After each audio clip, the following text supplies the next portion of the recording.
host, Cenk Uygur. We've got a great show for you today and a great guest. Legendary filmmaker Michael Moore is going to join us to talk about his book about the upcoming presidential election. And we've been taking your questions all week. Later in the program, video questions, text questions from you guys to Michael Moore.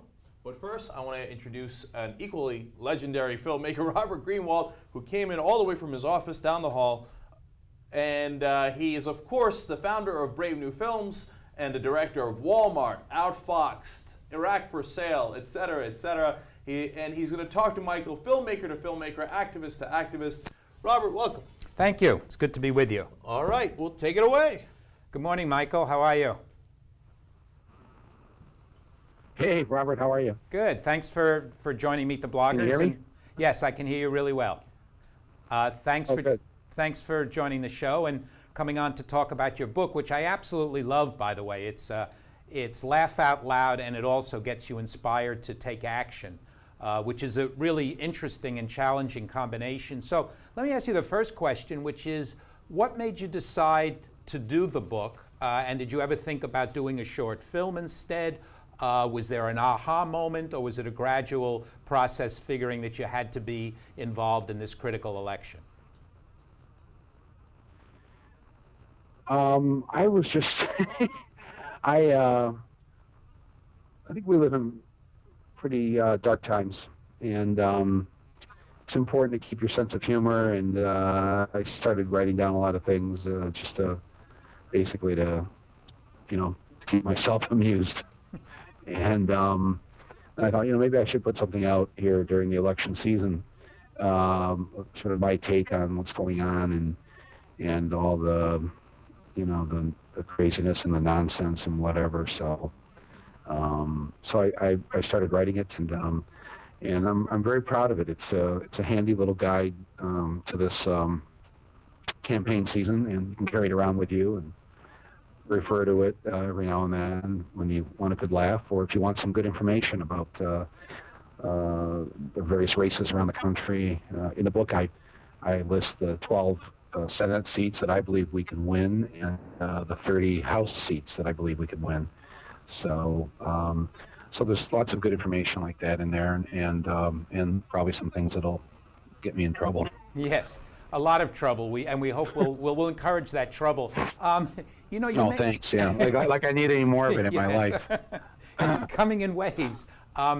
You mentioned something. You talked about the humor, and it's one thing that I've never had a chance to ask you, which is, in the filmmaking and in the politics and in the book, at least from my point of view, you walk an absolutely wonderful line between the humor and the seriousness and when to use it and when not to use it. How much of that is strategic and conscious on your part, or how much of it is this amazing gift you have to make us laugh about the most serious issues? Well, thank you for saying that. I don't think it's an amazing gift. I think that's actually how we all get through our daily lives. Every single day is full of serious moments, happy moments, sad moments, things that make you laugh, things that make you shake your head and wonder what the heck is going on here. And so I basically, when I make my films, I just sort of stay in the way that I am in my daily life. Sort of at times bemused by what I see, at times angry at what I see, and at times trying to figure out how to join with others to take action to fix some things. So it's all of that. But I think it's a good question, because I really try to encourage other filmmakers to not be afraid to use some humor, because it's a great way, I think, to communicate with people, and I think it's I don't know. I was voted class comic in my senior year in high school. Class clown, class comic, whatever it was called then. I was the kind of guy in high school where, I got I think I had 2 dates the entire 4 years. So basically, I had to learn that to have a good sense of humor. And hopefully that got you more dates back in high school. So, no, actually, it didn't. But I did learn that the girls, they'd rather laugh than cry. So Yes. It didn't do any good to get anybody to go to the movies with me or whatever. But by the time I was, 25, I was I was able to get out of the house a little bit. Good. How we get into this? What suddenly? Okay. Well, Suddenly I'm on Montel. yeah. Sorry about that. Okay, we'll go to the serious political stuff of Meet the Bloggers, but we're inspired to include humor here. So one of the things that I always struggle with, and Cenk and I were discussing this beforehand, and we see it in the hundreds of questions we got. So in an imperfect world, if you identify yourself as a progressive, which I assume you do, there are a series of issues you care passionately about. You've talked about absolutely brilliantly in the films. We have imperfect candidates. Where and how do you draw the lines with supporting imperfect candidates? Where do you figure, here I'm going to hold the line because this issue is absolutely critical and I will put this candidate's feet to the fire? And, is that a conscious process? And it's a constant dialogue, and you'll see, again, the questions we've gotten are really interesting, and many of them circle around that. Well, why don't we start with taking candidates off the pedestals. They're not marble statues in the park. They're human beings, just like us. And we're all imperfect, all of us. All are, seriously flawed in some ways. And we all are on a lifelong path or struggle to get it together, to get it right, to be a better person, to think things out better politically or whatever. So maybe we should start seeing candidates as, they're essentially like us, except, they want to run for office. And that's why I don't get too, I know, I can tell you from my email that I've been getting the last few weeks, people are very, they don't want to say it all out, but they'll write it in an email to me. They're very disappointed that the Obama campaign has taken of late. It doesn't seem to be the campaign of old, or the way it was, a year ago, or even 9 months ago. And as Obama has moved toward the center, people start to see the wheels coming off the train. And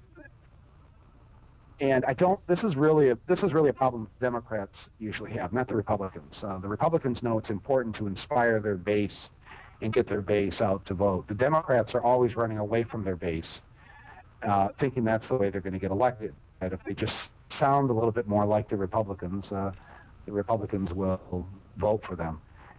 And what they fail to understand is that people who are more conservative or to the right of center already have a party.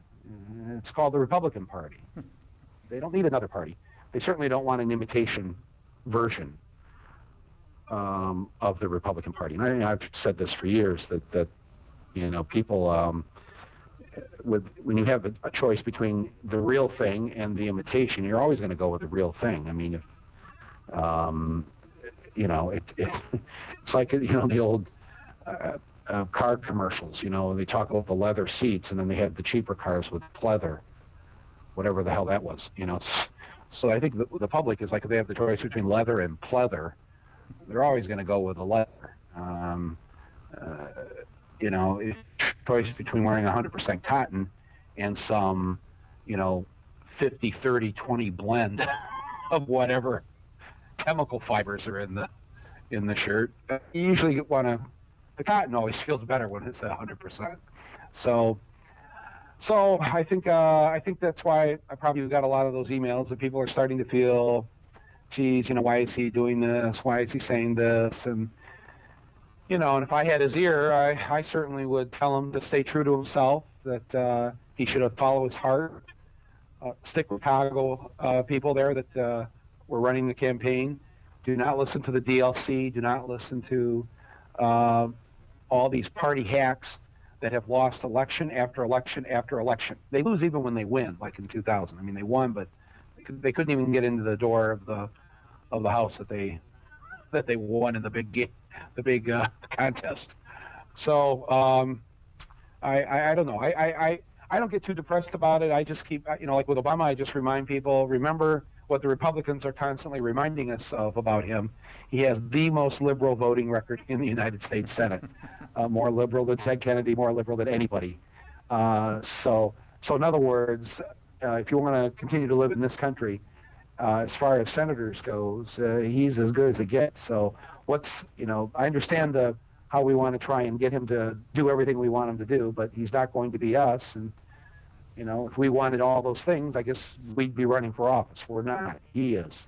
So let's not put him up on a pedestal. Let's realize he's going to have his flaws, and let's get these Republicans the hell out of there and try and get back what's left of our country.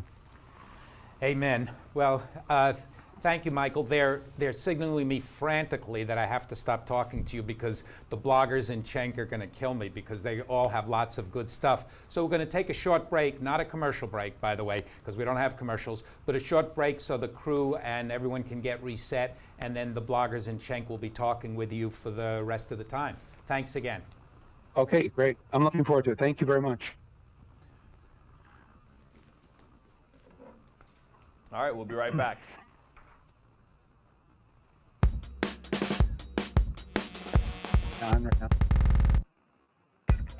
Hello, I'm Robert Greenwald, the executive producer of Meet the Bloggers, and I hope you're enjoying this interview with Michael Moore. I know I am.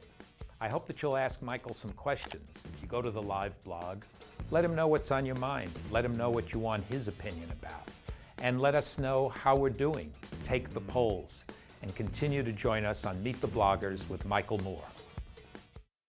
If we do all the things that bloggers are doing to try and make sure that those on the Judiciary Committee don't let Rove get away with it, there is a very good chance that he will actually be brought to justice. I expect to see all these big noses out there on the Senate floor because these are outright fabrications. The more troops there are, the more that the Afghan people feel that they are either going to bear civilian casualties because of the presence of our troops, or that they're just being occupied.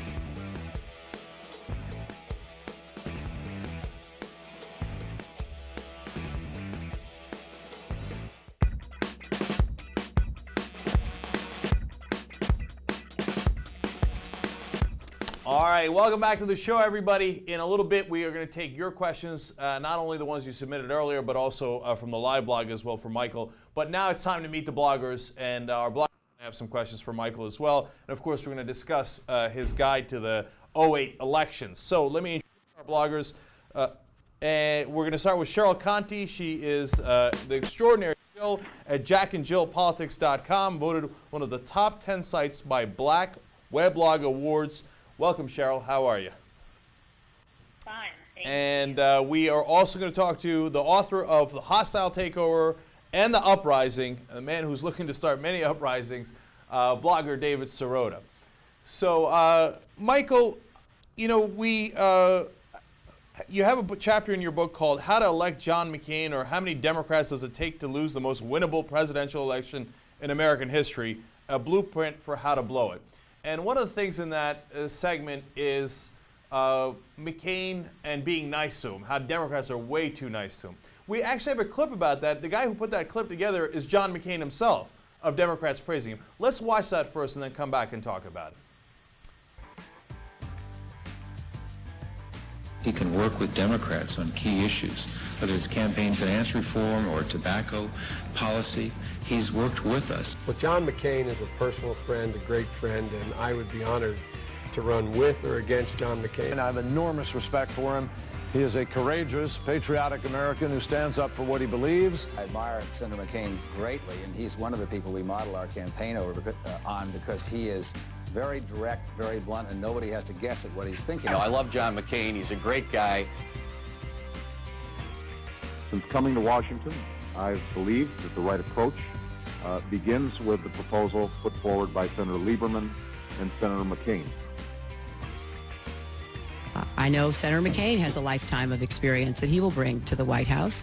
And Senator Obama has a speech he gave in 2002. So, what's the matter with them?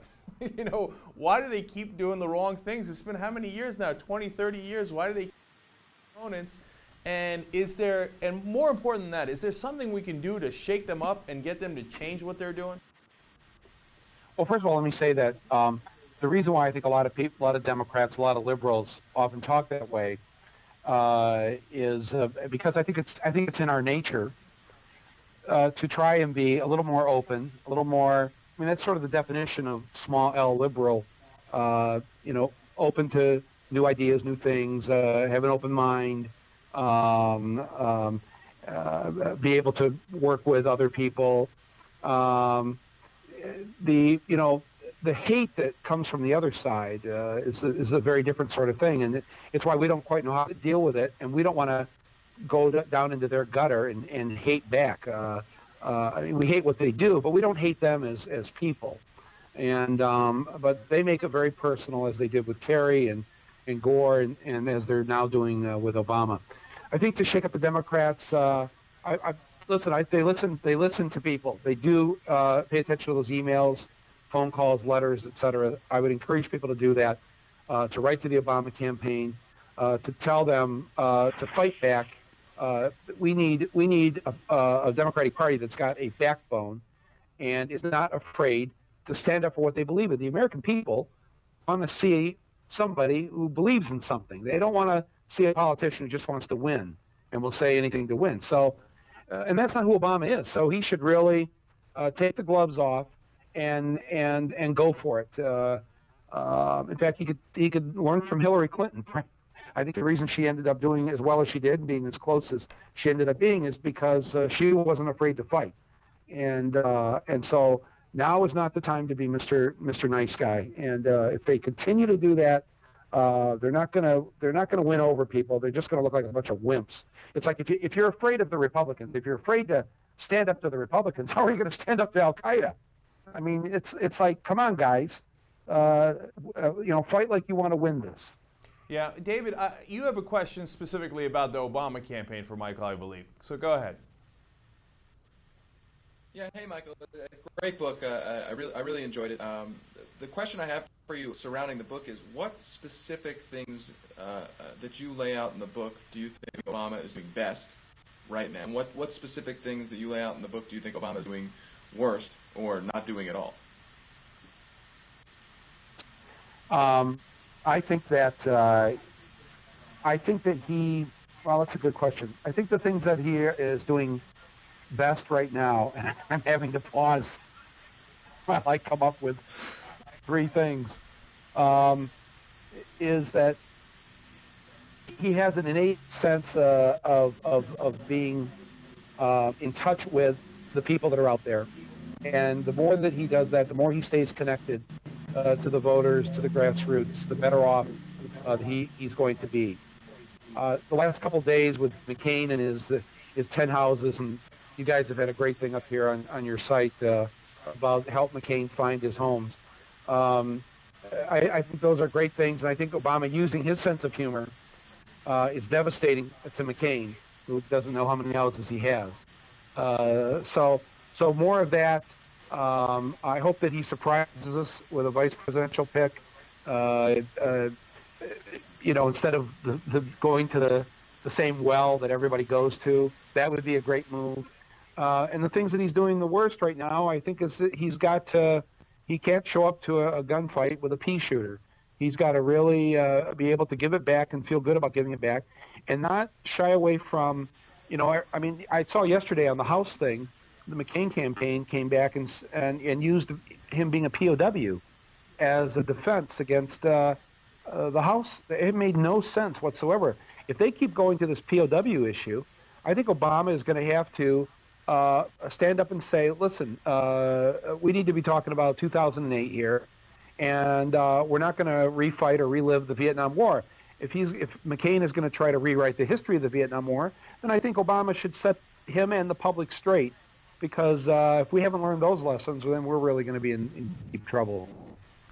It's funny. I just wrote a blog on theyoungturks.com about how McCain is overplaying the POW paraphrase Joe Biden, he's doing a verb, a noun, and a POW every single sentence now. Right. And it cheapens Right. it.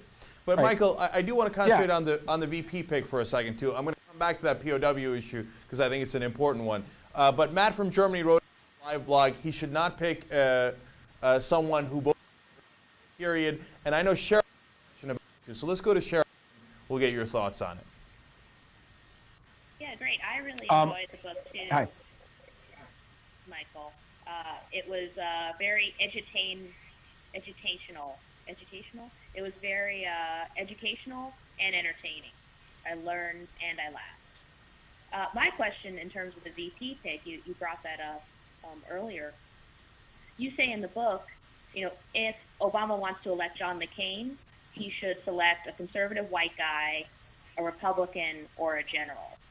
So if Obama wants to get himself elected, who do you think, or what kind of person do you think he should be announcing today as a VP pick? I think to pick a woman, an experienced woman, and when I say experienced, I don't mean necessarily to elective office, but somebody who is well known, well liked. I threw out the name of the head of his search committee, Caroline Kennedy. A lot of people seem to like that idea. I love the idea of an Obama-Kennedy ticket.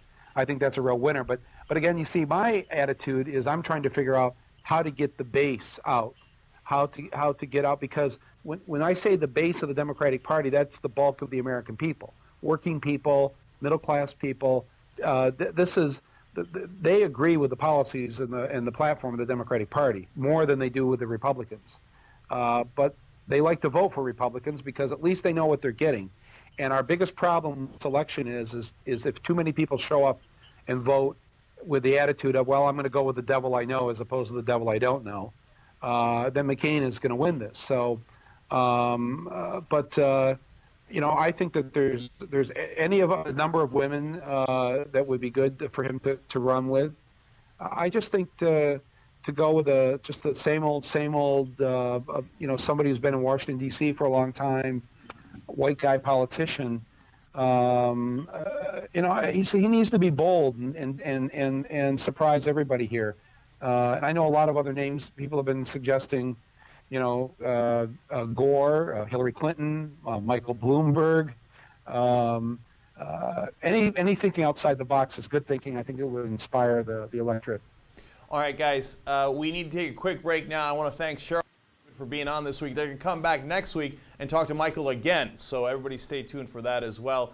And when we come back from the break, we are going to take your questions for Michael Moore. We'll be right back.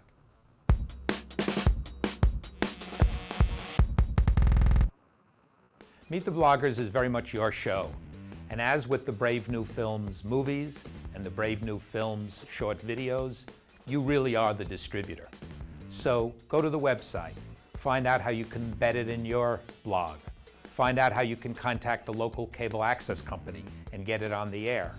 Take the clips that we provide and send them to your local TV station, to reporters, to bloggers. Write about it yourself. This can and will spread, but it's only going to happen with your help. So please get involved with Meet the Bloggers and make sure that the country, no, in fact, the world, knows about these interesting, intelligent, progressive viewpoints.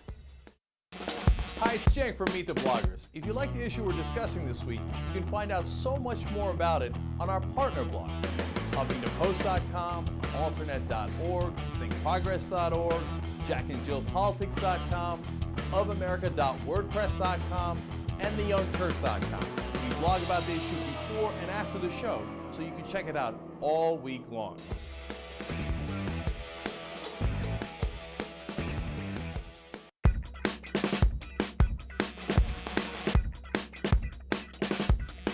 All right, welcome back to Meet the Bloggers. We're going to take your questions now. Before we do it, let me just update you on a poll we're running on the live blog.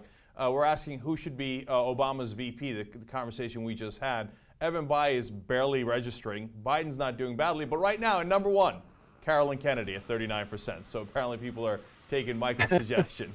So now, Michael, we're going to take some questions from the audience. And by the way, every question that we get, the person will get an autographed copy of Michael's book and we're going to pick a grand prize winner at the end of the shows, and they're going to get Michael's hat, literally off his head. So that should be interesting. Michael, the first one is from Tim from Atlanta, Georgia, and he's asking about health care. Here it is. Is this: how do we get Barack Obama's attention on the issue of, well, novel idea, right? It was your last film, single-payer universal health care coverage. Barack Obama is really bad on this issue. He has been during the whole campaign. It makes no sense to me, frankly, but obviously he's gotten some bad advice. So I think here's what's going to happen. This is my hope. He's been nudged along a bit by the platform committee and the good work that the California nurses and other groups have done to kind of move the ball down the field 5 yards. But I think the good news is that in Congress, there are now 91 co-sponsors for the single-payer John Conyers universal health care bill. That's an enormous amount of co-sponsors. If we have a strong Democratic Congress in this term and Obama is elected, I think that the movement for universal health care is going to have to come from our elected representatives in the Congress and push them to get that bill passed. Get that bill passed. Obama's not going to veto a bill passed by the Democratic Congress. He's going to have to be brought along, as has happened in the past when we've had Democratic Congresses, and maybe the Democratic president hasn't been as liberal as the Congress, but ends up doing the right thing. So I think that's probably going to be the strategy to get universal health care during an Obama administration. Certainly during a McCain administration, the solution is going to be, take 2 aspirin and good Charlie. Michael, I love that answer because I hadn't thought of it that way. You're right. Obama couldn't veto the bill if the Democrats pass it, and that's a great way of pressuring him to it. Yeah. Right. Michael, we have one more question for you. That's a video question. It's Julie from Rochester, New York, who's asking this one. Hi, Michael Moore. My name is Julie, and I'm from Rochester, New York. I'm a Middle Eastern American. I'm really offended by the media's coverage saying that Hussein is a Islamic name when it's actually an Arabic name, and there's many people of many religions that have those names, and the fear-mongering, and I'm just curious about your thoughts on that. Thanks. Well, of course, we all hate seeing that, and of course the Republicans are gonna pound that from now till November 4th. But I guess we're having to hope and pray that the 51% of the American public doesn't respond to that sort of thing. But they're preying on people's ignorance in terms of they're hoping that people don't realize that the name Hussein is like Smith, and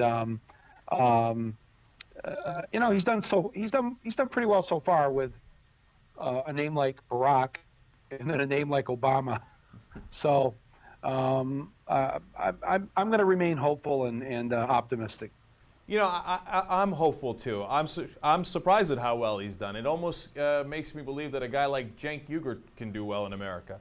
So he's given us all a little bit of hope.